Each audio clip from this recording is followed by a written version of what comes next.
Ada yang melawan saya. Ada. Dalam birokrasi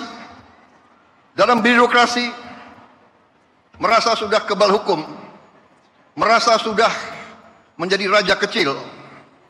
Jadi ini bukan raja kecil, ini rakyat kecil yang langsung terimbas dengan kebijakan efisiensi anggaran. Tapi sudahkah Bapak berpikir bahwa ketika pagi hari Bapak berhasil memberikan makanan gratis dan bergizi untuk anak-anak, tapi ketika mereka pulang ke rumah, mereka dapati orang tua mereka tidak bisa memberikan makan siang dan juga makan malam yang layak. Dan dalam hitung-hitungan Mbak Kica, dengan skala gaji 5 juta, itu bisa mempekerjakan 78.000 tenaga honorer di seluruh pelosok tanah air, di seluruh institusi pemerintah.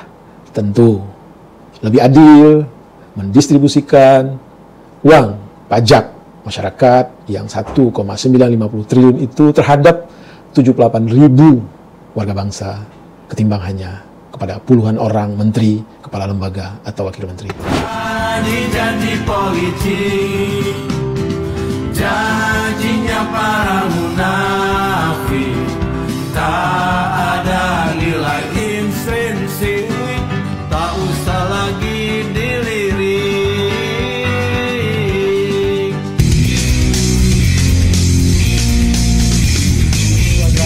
Semua lagi kita dikenal yang perlu imajinasi gratis tidak bayar.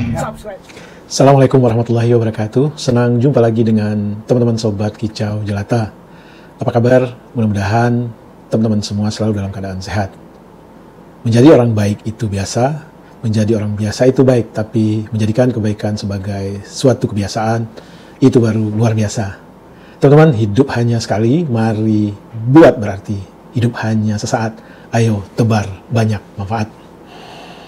Hari ini Bang Kica ingin berkicau tentang ini nih. Ada yang melawan saya. Ada. Dalam birokrasi merasa sudah kebal hukum, merasa sudah menjadi raja kecil.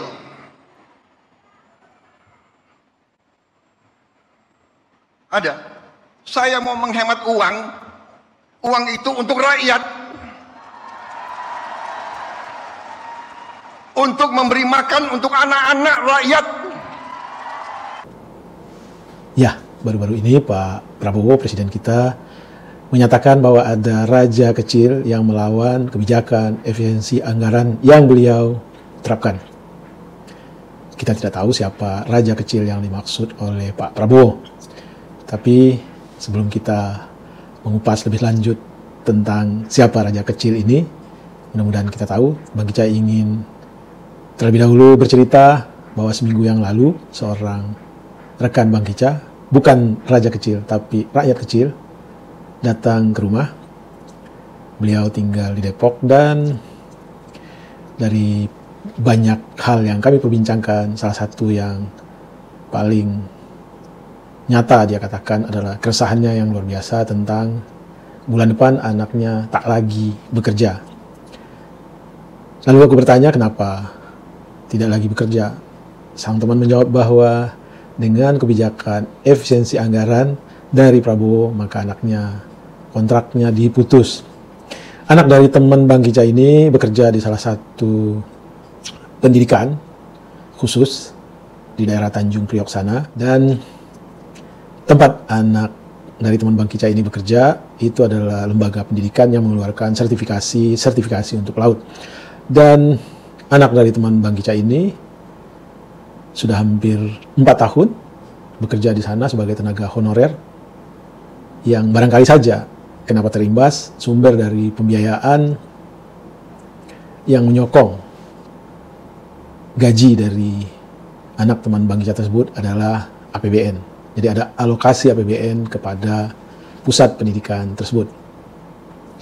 Kegalauan dari teman Bang Kica tersebut bukan hanya terkait dengan anaknya, tapi juga banyak dari teman-teman anaknya yang lain, yang juga bulan depan akan berhenti bekerja sebagai pegawai honorer. Jadi ini bukan raja kecil, ini rakyat kecil yang langsung terimbas dengan kebijakan efisiensi anggaran. Dan ini secara efek multiplayer tentu akan berdampak terhadap banyak hal lainnya.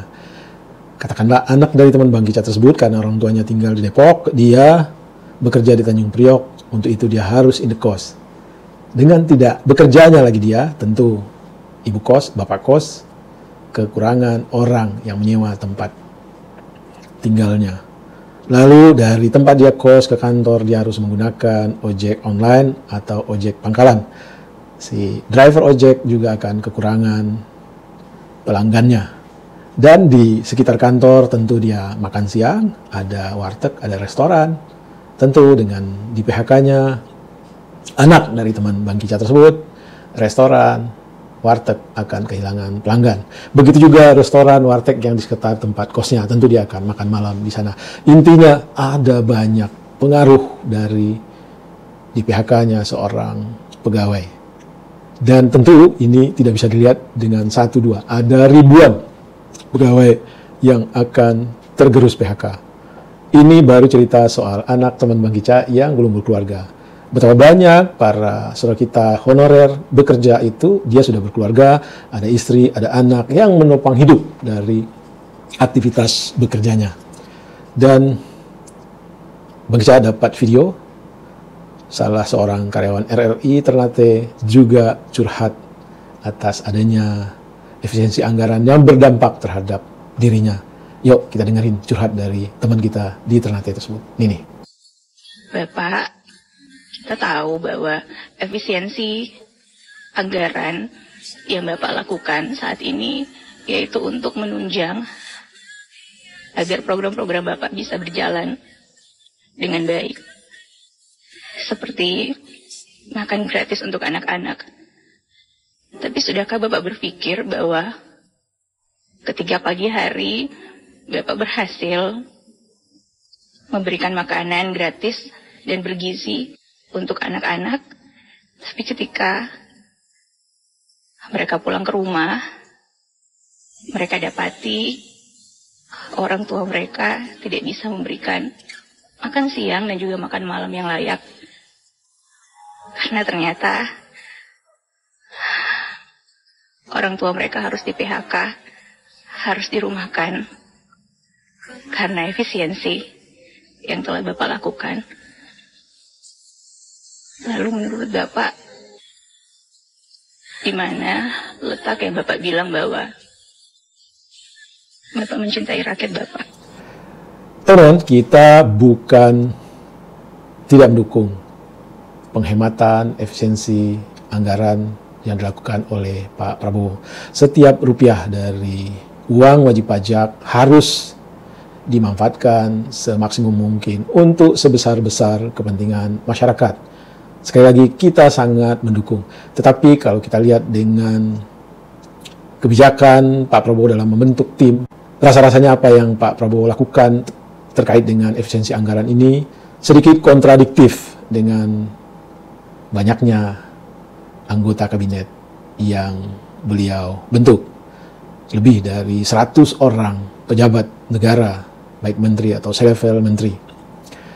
Dan Celios, yaitu Center of Economic and Law Studies, mengeluarkan satu kajian bahwa terkait dengan bengkaknya kabinet dan lembaga yang dibentuk oleh Prabowo itu dalam 5 tahun berpotensi pemborosan atau negara boncos sebesar 1,95 triliun.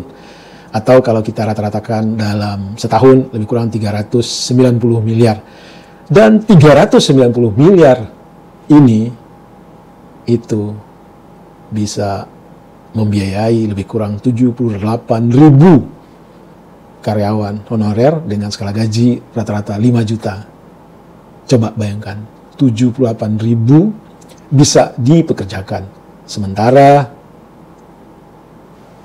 hanya ratusan menteri dan pejabat tinggi yang hidup dengan 1,950 T atau lebih kurang 390 miliar per tahun.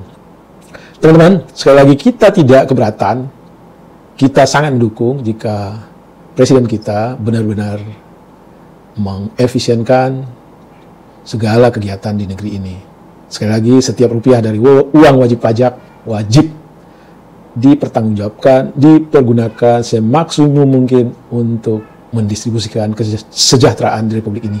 Tetapi efisiensi, penghematan tanpa kajian yang mendalam, tentu itu akan menimbulkan efek yang lebih luas, yang sangat-sangat mengganggu aktivitas ekonomi di negeri ini.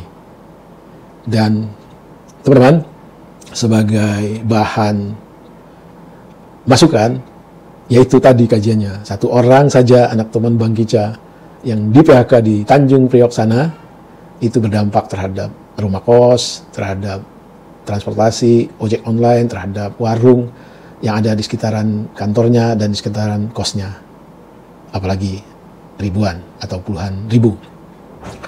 Ada juga yang mengatakan, dan ini bagian dari yang mendukung, kenapa harus jadi honorer di negari? Kenapa harus jadi honorer di institusi pemerintah? Kenapa nggak bekerja di swasta saja? Ini adalah satu argumentasi yang mengada-ada. Bang Kica berani mengatakan bahwa daya serap di private sector dalam 6-7 tahun belakangan ini, di eranya Pak Jokowi itu cenderung menurun. Justru banyak industri yang bergelimpangan, yang tutup, yang jatuh. Kenapa? Karena arah dari kebijakan yang ditempuh oleh rezim Jokowi itu lebih ke industri ekstraktif, industri yang mengandalkan alam, tambang khususnya, yang tentu padat modal, tetapi tidak tinggi daya serap tenaga kerjanya. Sementara kebijakan terhadap industri lainnya tidak atau kurang menyentuh. Bahkan banyak distorsi yang mengakibatkan industri tersebut bergelimpangan. Ambil contoh di industri tekstil. Banyak teman-teman Bang Kica itu bergerak di industri tekstil yang selama ini di eranya SBY mereka bisa berkiprah, mereka survive. Karena apa? Karena ada proteksi terhadap barang impor, khususnya tekstil. Sehingga para pengusaha-pengusaha kecil rumahan ini bisa bertahan. Tapi di eranya Jokowi itu banyak sekali barang-barang tekstil dari Cina yang gampang masuk dengan harga yang amat sangat murah, dan itu benar-benar mematikan industri tekstil, yang industri besar maupun home industry. Ada puluhan ribu pekerja yang tidak lagi bisa bekerja karena matinya industri tersebut, tidak mampu menyaingi barang-barang yang diimpor dari Cina. Dan tentu dalam keadaan seperti itu, apapun pekerjaan yang ditawarkan, orang akan mengambilnya. Termasuklah berburu pekerjaan, menjadi honorer di berbagai lingkup pegawai negeri atau institusi pemerintah. Terakhir, Bang Kica ingin menutup kicau ini dengan harapan mudah-mudahan saja kebijakan efisiensi anggaran yang dilakukan oleh Pak Prabowo benar-benar mengkaji secara mendalam dan komprehensif tentang dampaknya terhadap kehidupan masyarakat banyak. Andai kata boleh kita mengusulkan, sebaiknya rampingkan kabinet Pak Prabowo. Ya kalau boleh ya lebih ramping dari kabinetnya Pak Jokowi. Penghematan dari perampingan kabinet tersebut, sebagaimana kajian Celios, Center of Economic and Law Studies, itu dalam 5 tahun bisa menghemat 1,950 triliun. Dan dalam hitung-hitungan Bang Kica, dengan skala gaji 5 juta, itu bisa mempekerjakan 78.000 tenaga honorer di seluruh pelosok tanah air, di seluruh institusi pemerintah. Tentu lebih adil mendistribusikan uang pajak masyarakat yang 1,950 triliun itu terhadap 78.000 warga bangsa, ketimbang hanya kepada puluhan orang menteri, kepala lembaga, atau wakil menteri. Ini negeri merdeka, ini negeri demokrasi. Mari kita rawat kemerdekaan, mari kita rawat demokrasi. Wassalamualaikum warahmatullahi wabarakatuh. Salam sehat dan bahagia.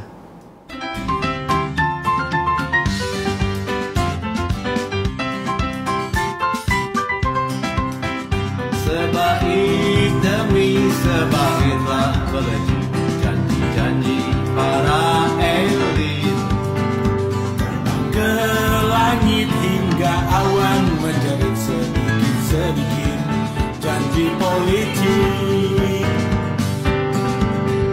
Menempuh bukit busuknya bau terik, janji-janji hanya gimmick.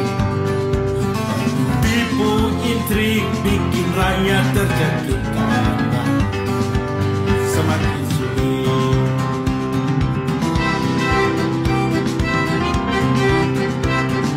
Janji-janji politik, janjinya para munafik, tak ada nilai intrinsik, tak usah lagi dilirik.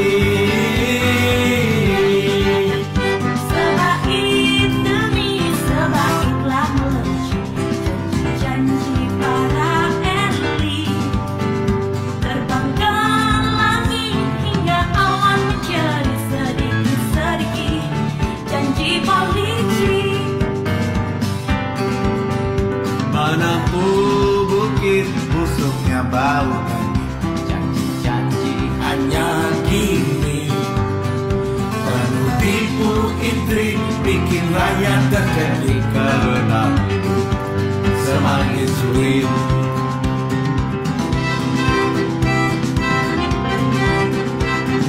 Janji-janji politik,